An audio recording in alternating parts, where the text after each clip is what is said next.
In the lagoon system of Laguna in southern Brazil, an incredible relationship is unfolding.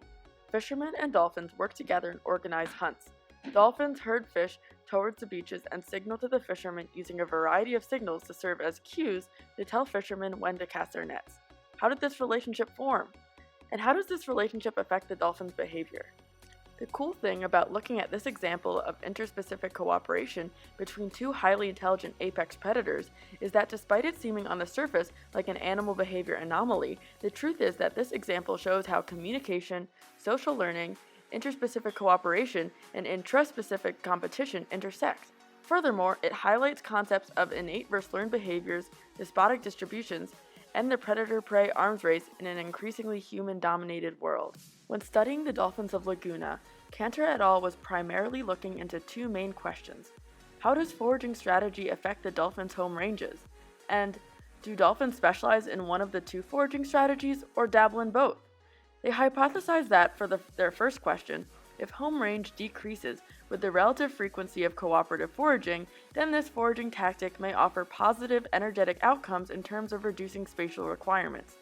For their second question, they hypothesized that if individuals are observed being predominantly cooperative or non-cooperative, then this suggests some degree of resource partitioning resulting from an interest-specific competition at higher quality sites. What they did to answer these questions was between 2007 and 2009, they went out into the lagoon system on a little boat and carried out daily surveys. For every dolphin group encountered, they had a photo identification session and recorded location, time, number of individuals, and behavior. The dolphins were then identified and cataloged based on long-lasting natural marks on the dorsal fin, so no calves or blemish-free dolphins were counted. Non-cooperative foraging was characterized by dolphins foraging independently of the fishermen, while cooperative foraging was characterized by dolphins driving fish schools towards fishermen and performing cue behaviors. They calculated the relative frequency of participation of each dolphin as a proportion of the total number of independent events during which they were observed foraging with fishermen, relative to the total number of their foraging events. This calculation was used to classify individual dolphins as cooperative or non-cooperative. Using this classification, they were able to determine the relationship between the size of a dolphin's home range and their participation in cooperative foraging. Additionally, the researchers determined to what degree cooperative individuals were loyal to specific fishing sites, or if they hunted around, if you will. The researchers found that not only were there two distinct foraging patterns, allowing them to classify all the dolphins as cooperative or non-cooperative, but their hypothesis was correct in that cooperative dolphins had smaller home ranges than non-cooperative dolphins, as seen in the figure. Looking at the graph, you can see that there are two clusters, with the red dots representing the non-cooperatives and the blue dots representing the cooperatives. This shows the benefit cooperative dolphins have in working with fishermen, despite the fact that dolphins are not directly fed by the fishermen and the costs of cooperative fishing aren't negligible. These energetic costs include herding, signaling fishermen, as well as in acquiring the complex foraging technique. However, the decreased home range evidently compensates for this cost.